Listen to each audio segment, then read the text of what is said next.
You're listening to the Heart of Giving podcast with Art Taylor, powered by bbbgive.org. Here we explore the motivations that form the basis of giving and service. We inspire generosity and celebrate the transformative effects that giving and service have on the human spirit and on community. The conversations featured on the podcast also uncover giving strategies that educate and provide tools to help listeners make impactful gifts of both their time and money. We hope you enjoy this episode. This is the Heart of Giving podcast, powered by bbbgive.org. Give.org is the nation's standards-based charity evaluator, and it's your one-stop source for information on giving and reports on the most asked about charities. I'm Art Taylor, and today my guest is Mark Falzone. He is the CEO of Scenic America, which is an organization that is working to help us be more scenic in many ways. They help us think about how we can bury utilities and keep our roads clean and beautiful, and a host of other things, responsible redevelopment, to keep our nation beautiful. And Mark, it's great to have you here. Welcome to the show. Thank you, Art. It's a real honor to be on here, and looking forward to our chat together. And thank you for doing this podcast. I think it's a great service for our country. Thank you. Well, Mark, you know, I looked at your bio and can't help but appreciate the number of stops that you've had over the years that involve community service and moving our nation forward. Talk about what got you so interested in both public service from a government standpoint and also from now a nonprofit standpoint. Oh, geez, Art, we're going into like childhood stories now here. So, okay, good.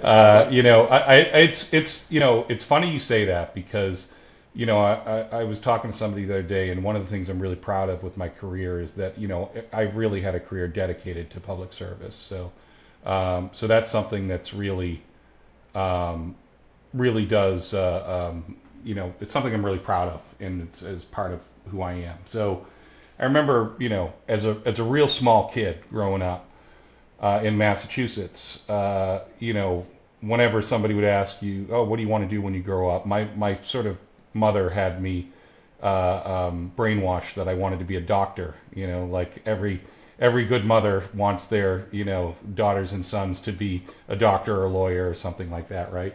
And so one day I was in the 5th grade and somebody asked me the question, oh, what do you want to do when you grow up? And I said, oh, I want to be a doctor. And then I sort of paused and I went, no, I actually want to be in politics. I want to be a politician. So that's sort of and that's sort of changed the trajectory of my life early on in the 5th grade, and knew that what I love about politics is that you have the chance to help millions of people at all at once with like policy changes or things like that. And even if not millions, thousands of people, but you have the ability to have like massive change that can really help people's quality of life and really help people, with how they're doing. And although, not necessarily, especially like the higher you get in government, at the federal level, people aren't usually like, oh, my life changed because of that policy, but that's okay. Because for me, it's about me knowing, not about like, getting the thanks. Because if you go into politics for thanks, then you're going in for the wrong reason. So, but like with that said, at the local level, I mean, it is so tangible where it's like, thank you for fixing that pothole on my street. You know what I'm saying? I mean, it can really be that local and that tangible. And so that's really, and I've had the opportunity to serve at, local, state, and federal government levels. And so that's something that you get a chance to see that difference. But, the great thing is you can actually see the difference in the numbers that bear out, in like macro numbers that, the government reports out with some of the changes that you make. So it's really, I think that making a difference has always been something that has been important to me. Like I want to make a positive impact on the planet, on people, on our society, and that's just always been a motivating factor for me. So when you were in politics, I want to ask this question because a lot of us in the nonprofit sector have to address people who are in politics to get things done. When you're on that other side of that equation, how did it make you feel and how did you react when organizations came into you saying, Mark, we could really use your help? Yeah, well, I think that having that experience on the other side of the desk has made my current work like all the more valuable because I kind of know, what it's like being on the other side of that desk. And so, yeah, I think that, as, when you're in politics, when you're an elected official and you're serving the people, I think that, one of the things that's part of the job is listening to the people and listening to organizations and included in that, of course, our nonprofits. Our nonprofit sector is some of our most impressive experts in the country on like how to solve problems. And so I think listening to those folks is critically important because that is really, whether it be, a charitable nonprofit having to do with, some sort of social problem or social issue that needs to be solved, or, a 501c6 nonprofit, like an association or a trade association or a professional organization that is looking for like improvements in their field, that is going to make a positive impact on consumers. And so there's a lot of expertise out there in the nonprofit sector, and as an elected official, I recognized early on that we can lean on that expertise to try to better our country. Yeah. So now you're on the other side of the table. And as you mentioned, it's kind of helped you do this job a little bit better. How so? Yeah, well, first I think there's a little bit of street cred involved, right? So now all of a sudden when I'm on the other side, I sort of know what they've been through. I sort of know what's going on. Whether it's an elected official I'm talking to or one of their staff members, I sort of, can if I once in a while I'll just drop, oh, I did this, or when I'm being introduced, oh, he was an elected official and did this and that, and they're like, oh, okay, so it's like, there's already like a common language, if you will, you know what I'm saying, where there's a little bit of more ease in the room because I've been through it. I know what they're going through. I know exactly all the different demands that they have and competing demands and what they're looking for from me, and how I can help them do their job better, and at the same time, hopefully, we have some goals in common that we can accomplish together. And so, that alone is like a huge help. But just from a pragmatic standpoint, I do kind of know what they're looking for. That they want to make sure that they're getting a balanced view. That I'm sort of giving them not only my point of view, but also any guardrails or any that they need to look out for, and so that's something, or third rails I should say, that they should be looking out for. So that way, like I'm trying to also make sure that they understand what not only policy wise but politically what I'm asking them to do means to them. Now that you're on this other side, I also wanted to just ask you about how you see the difference between the two. So both are obviously concerned about improving, solving problems, addressing the concerns of people and institutions. What have you seen now that is maybe somewhat different between the different roles that you've had, both in government and now nonprofit? I feel like when I was elected, bipartisanship was not a dirty word, and it feels like today it is, and that's a shame, because so many things can get done if both parties can work together. But when extremes from parties are sort of urging not to compromise on anything, and we saw it recently,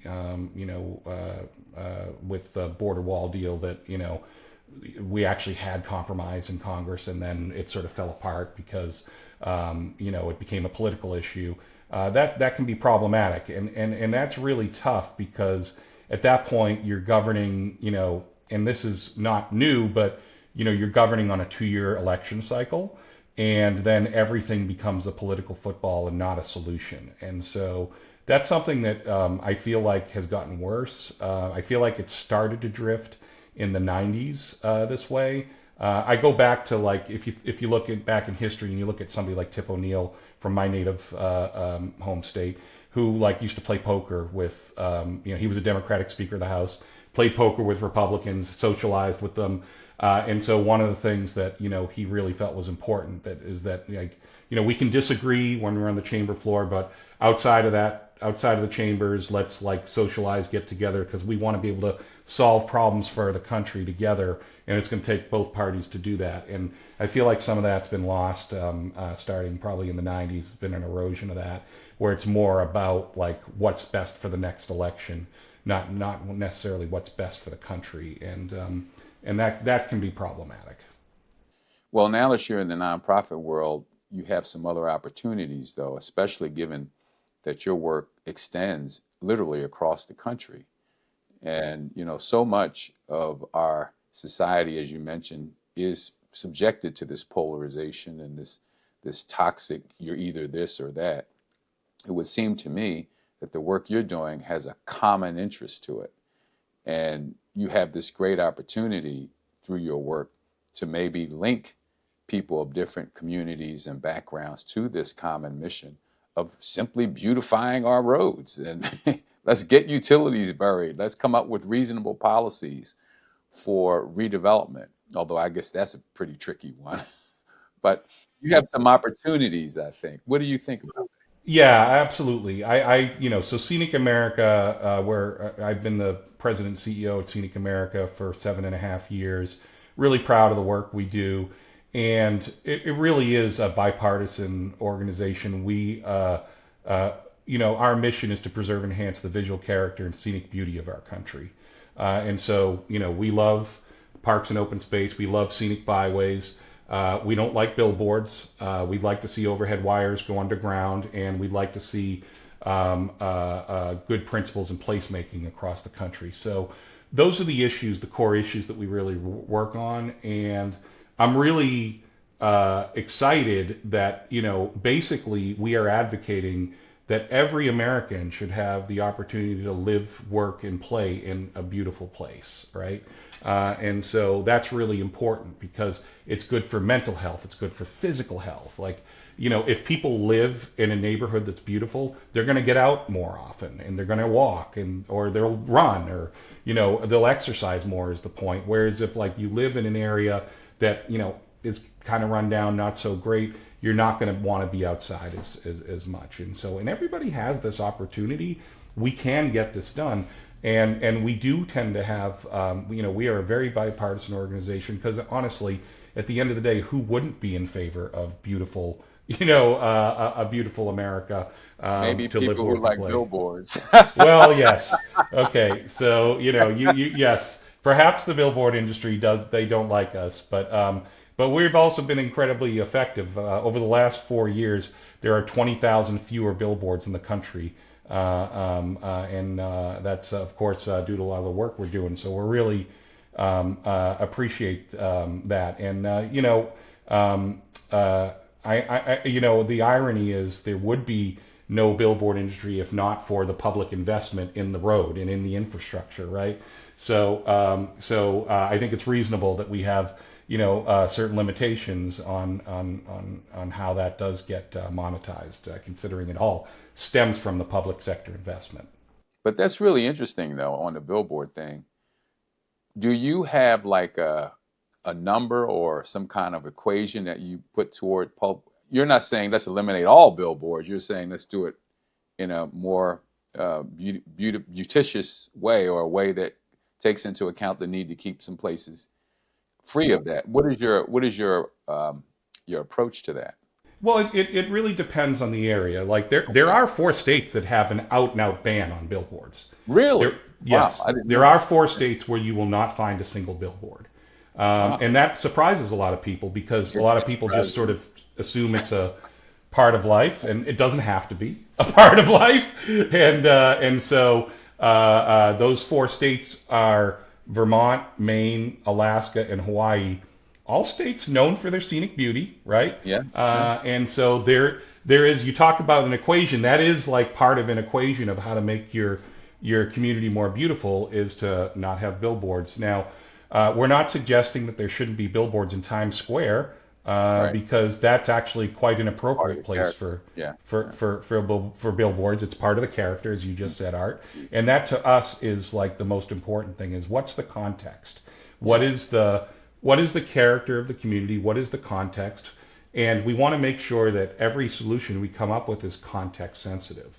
So, it makes sense to have billboards in not Times Square, just like it makes sense to have, neon flashy videos in the Vegas Strip. Just like, it makes sense to have none of those things in a national park or adjacent to a national park, you know? And so that's really what it is we're looking for. Just by the way, similarly in a residential neighborhood, you wouldn't want Right. those things either. Absolutely. And so that's really what it comes down to is the context. Yeah. It makes me think about the future of these things because I can imagine one day, I used to think about one day we could probably put on a pair of glasses and just kind of know visually through these glasses where we are and who's advertising these particular things just in our glasses. And if we didn't want to see that, we could flip them off too. Right. So that's And an electronic alternative, digital alternative to billboards could be kind of interesting too, I guess. well, you're right. I think that, the truth is, as we're looking at the evolution of advertising, Yeah. this, device gives Yeah. us, a lot more power and a lot more potential for advertisers in that, when you want to know where something is, you don't go driving around looking for the nearest billboard. Right. You look it up on your phone and you go and find it. So that's something that's really, it's part of the evolution of how we do business, how we conduct ourselves, and I think is an evolution in advertising. Okay, so enough about billboards. You're doing a lot of other good work too, and I'm particularly drawn to this idea that we can get utilities buried. Yeah, Um, Although they seem like massive infrastructure projects, they are. and it would take a lot of public support to kind of make those things happen. So what's the arguments that you make to our legislatures to get that kind of work done?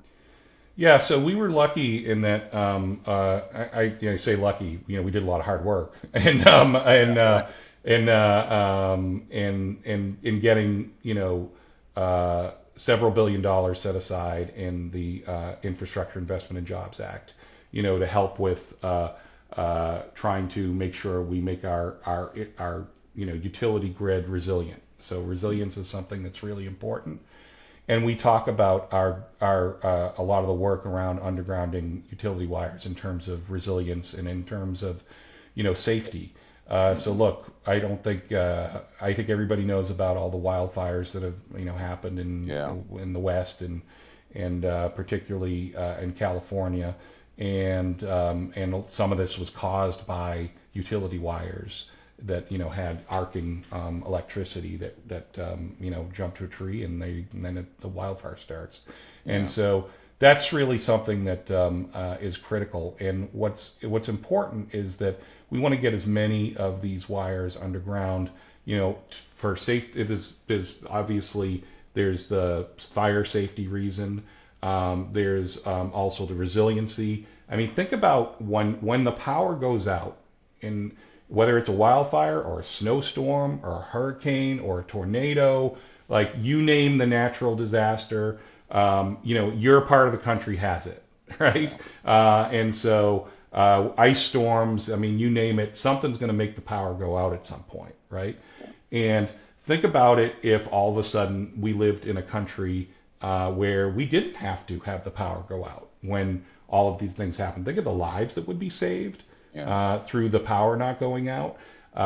Whether you're in extreme heat and need that air conditioning to keep running, or you're in a hospital that obviously there's backup generators and things like that, but they get overtaxed when the power goes out as well. Their infrastructure, and there's a natural disaster. And so think of all these things that go into potentially having the power go out, and it's really scary. But also, and this is sort of a less thought of thing. Just think about car accidents with cars running into poles that don't need to be there. You know, and so all of a sudden, when you think of all the different ways that these become safety issues, having these wires underground, it's better for everybody. It's better for consumers.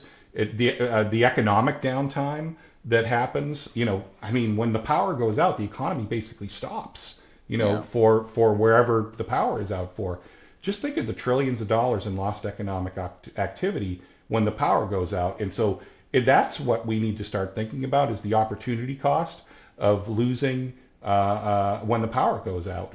And also all these other costs, whether it be the cost of those car accidents, the cost of the lives lost, which is terrible, and all of those things. And so, if we care about safety, if we care about the resiliency of our grid, and we care about trying to make sure we protect our economy from these catastrophes, then we're going to want to get these wires underground. And so that's something that's really important. And we have a good amount of momentum on this issue now that I'm really proud of the work we're doing there.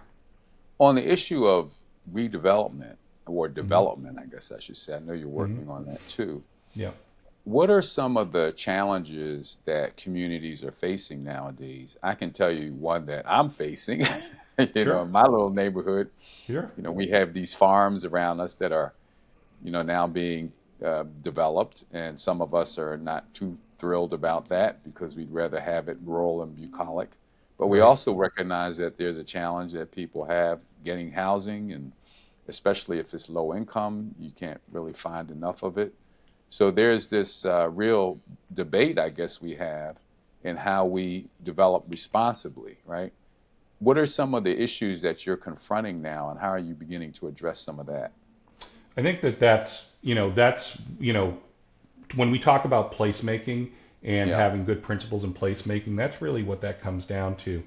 So I'll give you like a great, case study for that. The town of Capitol Heights, Maryland, where I live, Yeah.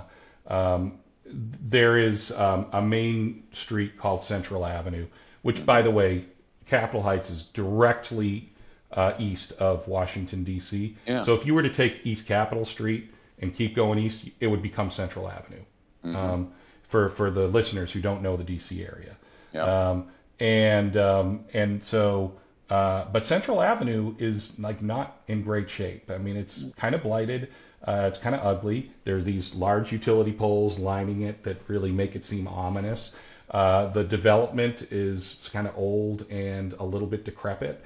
And so there needs to be a revitalization. Now we have opportunities here in Capitol Heights because we have the Blue Line, and that's something that can really serve as an economic catalyst.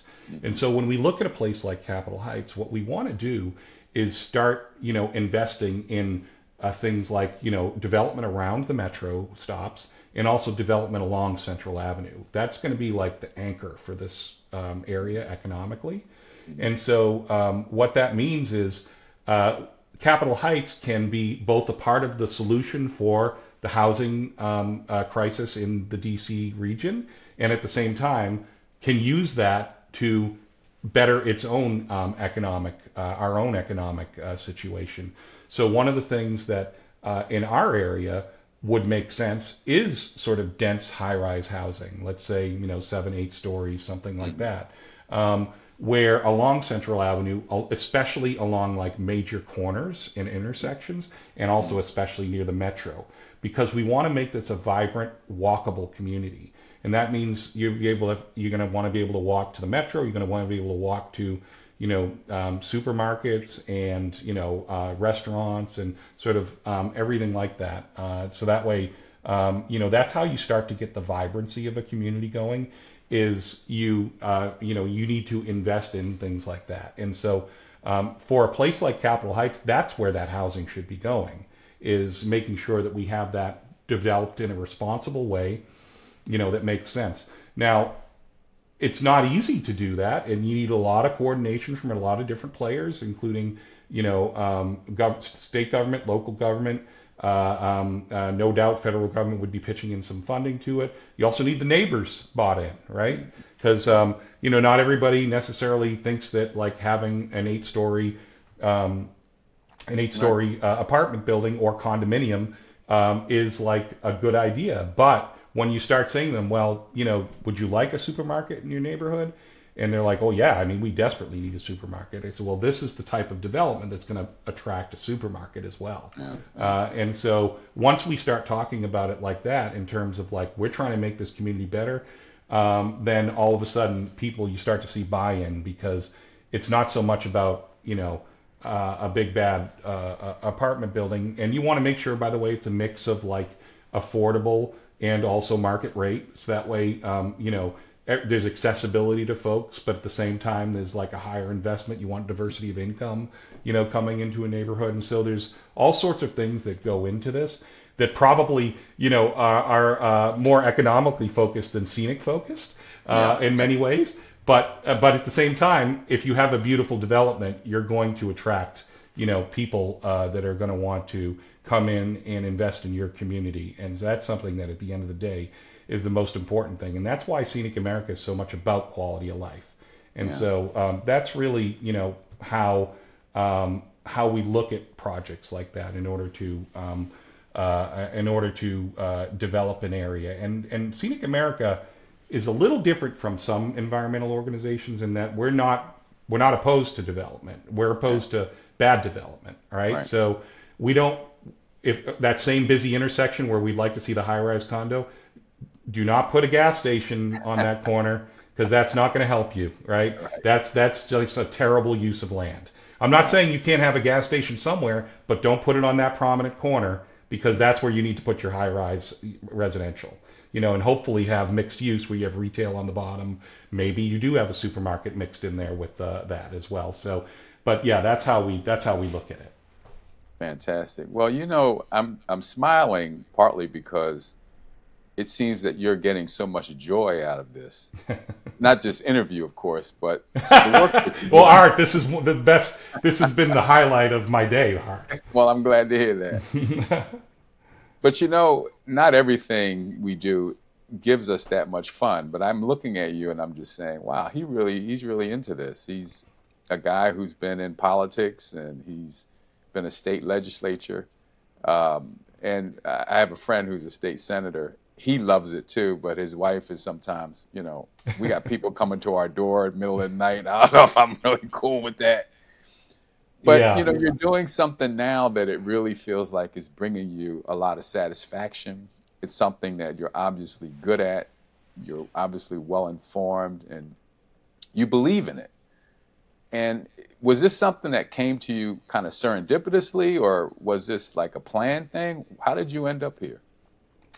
That's kind of an interesting story that also goes back to my childhood. Okay, all And right, so, when I was always been very service oriented. I was yeah, president of the student council in high school, and really wanted to always like be service oriented.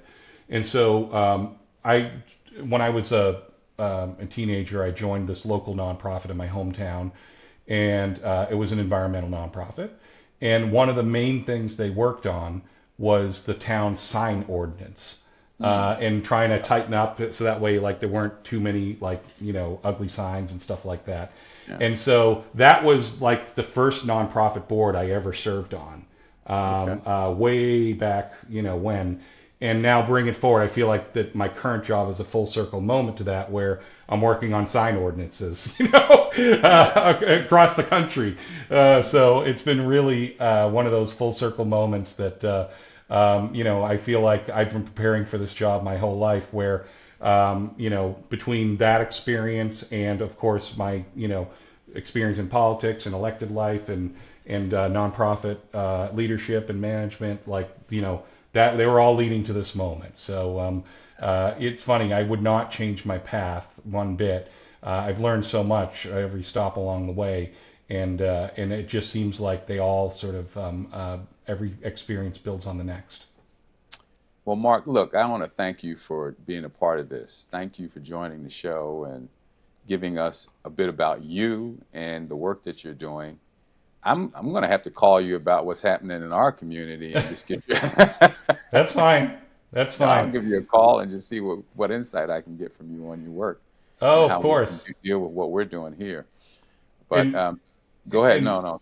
I was going to say to your state senator friend, Yeah. you know, uh, the good news is most I was single most of the time I was elected, Uh-huh. so Okay. that definitely, because you bring your family into this, they didn't ask for it, right? Right. So that's one of the pieces here that's critical. But also, what I find interesting, or a funny story, I remember uh, I was in the House. I want to say it was might have been, I think it was my first term, and I'm asleep, and all of a sudden my phone rings at 6 in the morning, or maybe even 5 in the morning, and my phone rings, and this woman says, "Yes, I'm having a problem with X, Y, and Z, and I was hoping you could help me, and I wanted to catch you before you got to work."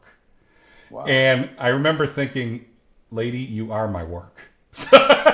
But that's what it is, and That's what so it you got to is. meet people where they are. But yeah, Yeah. but that's it's a 24/7 job, and I'm just going to say that I cherish my time in politics, but I love being where I am now. So Yeah, that's great.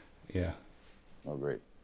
Well, listen, to everyone who's listening to this for the first time, this is the Heart of Giving podcast, and you've been listening to Mark Falzone, who is the CEO of Scenic America.